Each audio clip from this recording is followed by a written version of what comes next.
Good afternoon. It's my great pleasure to be with you here.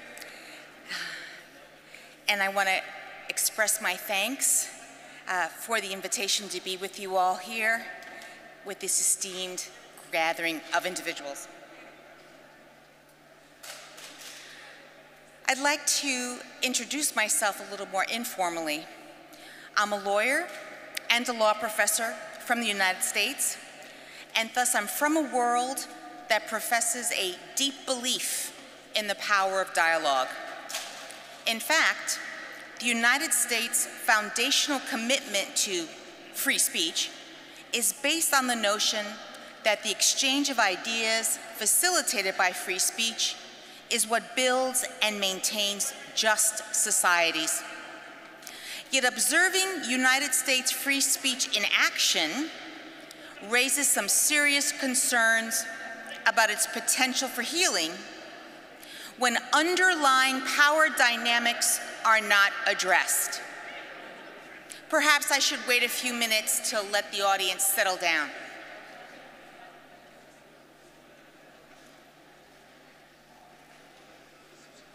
Thank you. Free speech dialogue without a consideration of imbalanced power dynamics across groups and people is a license to talk without endangering the status quo. And if nothing changes, then nothing changes. That is not a path to healing. Let me provide more detail about the cautionary tale from the United States, where neo-Nazis, Ku Klux Klan members, and others are legally permitted to spout their hatred against socially disfavored groups because of the US belief that the best answer to hate speech is simply more speech. And in this way, my comments will dovetail with those of President from Slovenia. This equivalency is characterized by the image of a free marketplace of ideas and the belief that the best ideas for society will win out in the marketplace, free of any regulation. What is missing in the free marketplace of ideas image is the recognition that not all of us have the same power to speak and amplify our ideas.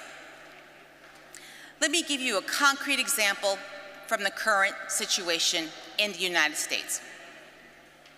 Between 2017 and 2019 alone, over $12.75 million has been disseminated to US organizations for the purpose of censoring public discussion of racism. These institutions have organized their censorship campaign as an attack on something called critical race theory, with no concern for what the academic school of thought known as critical race theory is actually about. It is instead a shorthand rhetorical label to target the voices of the socially marginalized who are attempting to dialogue about the need to heal the harms of our racial past. For instance, before leaving the presidency, Donald Trump ordered federal agencies in the United States to, quote, begin to identify all contracts or other agency spending related to any training on critical race theory, which he described as un-American propaganda. That directive has since been overturned by US President Biden, but the Congress has brought it back up for consideration. State politicians have picked up this Trump mantle and have passed laws banning public schools from teaching anything regarding racism, with the perverse inversion of casting those who are against racism, anti-racist activists, as the racists whose own freedom of speech should be obliterated. Today, anti-racism disinformation proponents in a growing number of states that include Arkansas, Florida, Georgia, Idaho, Iowa, Montana, Oklahoma, Tennessee, and Texas have enacted racial and gender equity prohibitions that disallow our teachers from exposing students to our nation's full history of struggle to be a true egalitarian republic, along with prohibiting cultural awareness sessions in public sector workplaces and for government grant recipients and government contractors. And more copycat bills are being introduced across the country as we speak, under the trumped-up banner of demonizing critical race theory like a boogeyman we should eviscerate.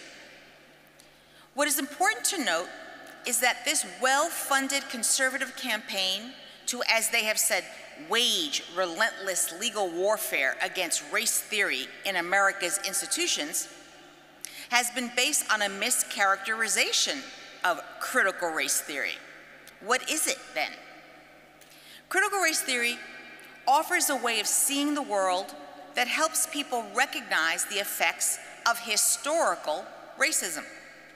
The intellectual movement behind the idea was started by legal scholars as a way to examine how laws and systems uphold and perpetuate inequality for traditionally marginalized groups. Contrary to the traditional notion that racial subordination represents a deviation from the liberal legal ideal, this body of work recasts the role of law as historically central to and complicit in upholding racial hierarchy, as well as other hierarchies of gender, class, and the like.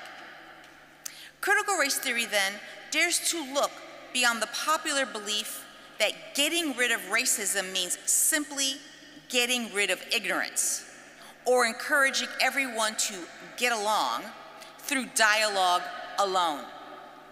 It is comprised of a collection of diverse activists and scholars interested in revealing and transforming the relationship among race, racism, and power.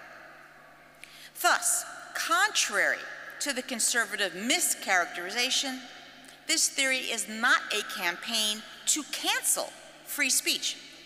It is a pursuit of meaningful racial equality.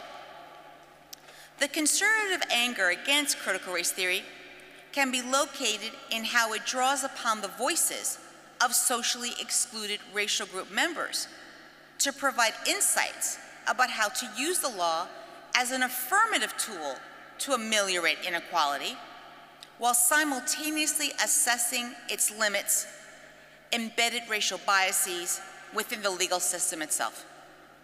In short, the opposition to critical race theory is rooted in the resistance to full social inclusion and equity that can change the status quo of centuries of racial hierarchy.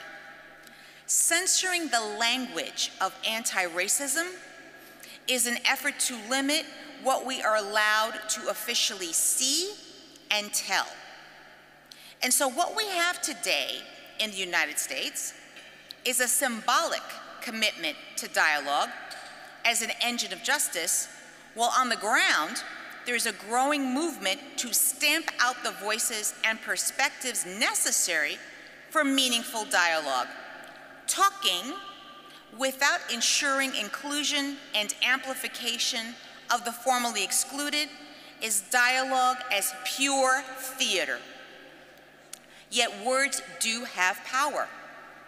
When hate speech is permitted to be propagated, it encourages a social climate in which particular groups are denigrated and their discriminatory treatment is accepted as normal. That's just how it is. That's just how they are. Racism is often based on, legitimated by, or acquired by discourse, talking. It is through this discourse that dominant group members learn the the dominant ideologies of their group, as well as the norms, values, and attitudes that organize the daily social practices of everyday discrimination and exclusion. Daily discrimination has a logic, and these reasons are learned, reproduced, and legitimated within dominant groups. Prevalent social representations about marginalized groups thus not only explain the reasons of unequal treatment, but also why they are showing up in many elite discourses of dominant groups. The loss of life from priming individuals to hate through a verbal campaign of derogatory messaging was tragically evident not only with the Nazi Holocaust, whereby the murder of 6 million was preceded by virulent hate speech propaganda, but again with the 1994 Rwanda genocide of Tutsi and the 1995 Bosnian genocide of Muslim and Croatians. Again, I state, words matter. So let me conclude by urging that we all consider how to facilitate the dialogue we desire for societal healing, that we remain alert to the need to be intentional, not only about inclusion, but with addressing power dynamics that diminish the ability for every voice to be heard and truly accorded value for making change. Thank you.